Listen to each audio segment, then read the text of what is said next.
Baik, bismillahirrahmanirrahim. Yang terhormat Bapak Ibu dosen pengampu dalam mata kuliah kali ini. Yang saya hormati rekan-rekan seperjuangan. Assalamualaikum warahmatullahi wabarakatuh.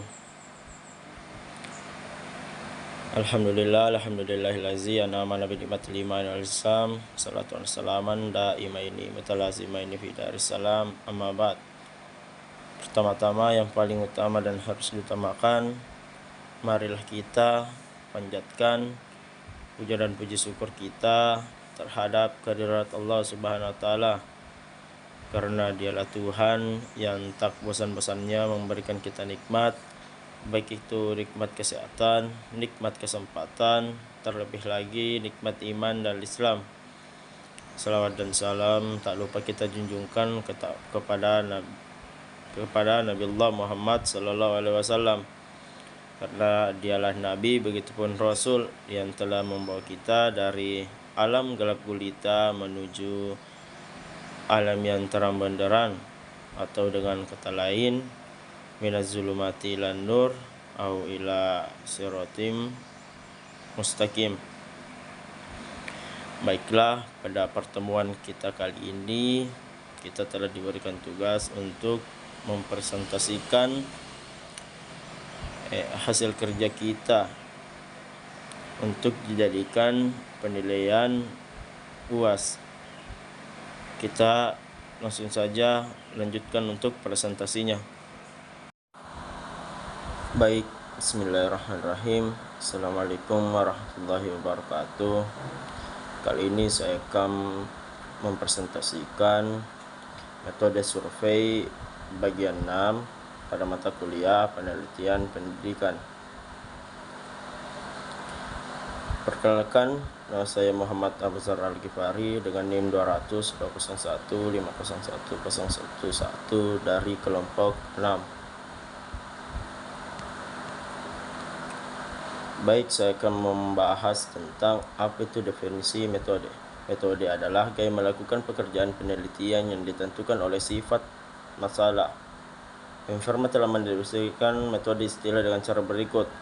Metode hanya dalam abstrak sebagai entitas logis yang dapat kita bedakan antara materi dan metode. Pada kenyataannya, mereka membentuk keseluruhan organik dan materi, menentukan metode secara analog sebagai objektif, menentukan sarana dan konten, dan semangat menentukan gaya dan bentuk dalam sastra.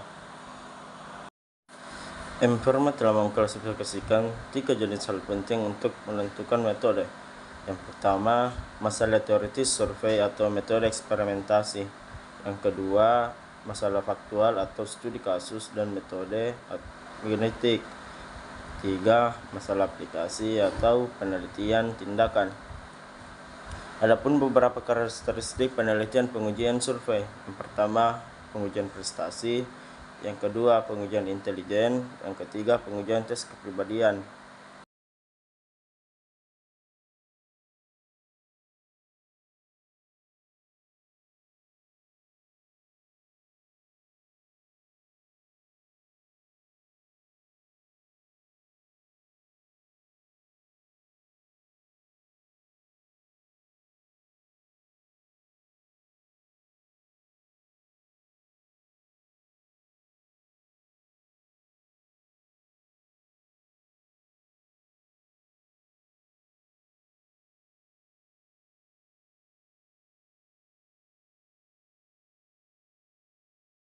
Kemudian di sini selanjutnya ada asumsi utama dalam metode ilmiah.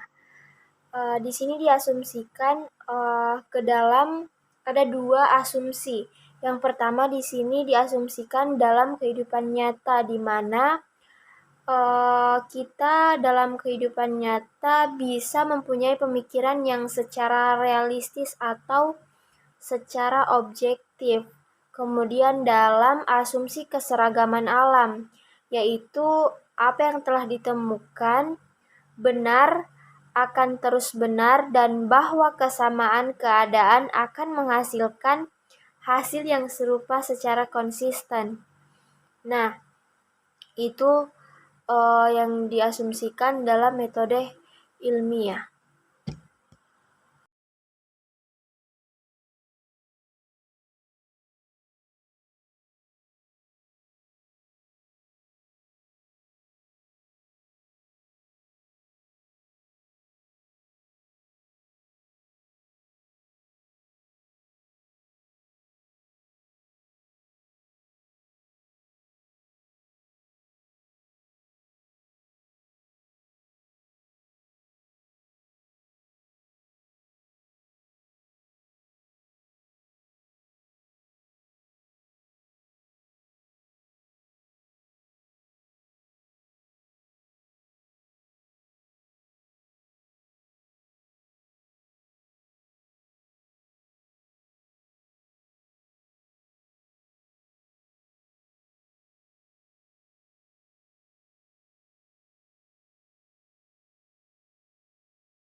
Metode survei normatif. Dalam survei normatif, kita berkaitan dengan kondisi atau hubungan yang ada, praktik yang berlaku, keyakinan, sudut pandang, atau sikap yang dipegang, proses yang sedang berlangsung, pengaruh yang sedang dirasakan, dan tren yang sedang berkembang. Adapun informasi yang didapatkan dari metode survei normatif. Yang pertama, informasi tentang apa yang ada di kumpulan dengan mempelajari dan menganalisis aspek-aspek penting dari situasi saat ini. Yang kedua, informasi tentang apa yang kita inginkan diperoleh dengan mengklarifikasi barang, tujuan, dan sasaran, mungkin melalui studi tentang kondisi yang ada di tempat lain. Yang ketiga, informasi tentang cara mendapatkan ini di kumpulan melalui menemukan cara yang mungkin untuk mencapai tujuan berdasarkan pengalaman. Selanjutnya, studi deskriptif. Penelitian deskriptif dengan upaya yang menentukan status fenomena yang sedang diselidiki. Selanjutnya, adapun hak penelitian deskriptif. Yang pertama, penelitian deskriptif dan historis. Studi sejarah berdasarkan waktu yang terakhir berkaitan dengan masa lalu. Yang pertama, dengan masa kini. Dan yang kedua, penelitian deskriptif dan eksperimental. Berorientasi pada penentuan status suatu fenomena tertentu dengan memperhitungkan keberadaannya. Dan yang ketiga, yang terakhir, deskriptif dan studi khusus. Kedua jenis penelitian tersebut menetapkan sebab dan akibat hubungan. Adapun masalah khusus dalam proses penelitian deskriptif, yaitu yang pertama, masalah pengambilan sampel untuk memenuhi sampel yang representatif atau ukuran sampel. Yang terakhir, validasi alat ukur. Validasi alat ini sangat penting untuk validasi temuan penelitian. Berikutnya, jenis penelitian deskriptif. Yang pertama, pengujian survei. Yang kedua, pengujian kuesioner. Dan yang terakhir, pengujian wawancara. Selanjutnya, penggunaan hasil pengujian survei. Yang pertama, pengujian prestasi. Kedua, pengujian intelijen. Dan yang terakhir, pengujian atau tes kepribadian. Masalah survei kuesioner. Keuntungan diantaranya, keuntungan utama dari kuesioner adalah bahwa ia memungkinkan cakupan luas dengan biaya minimum, uang, dan usaha.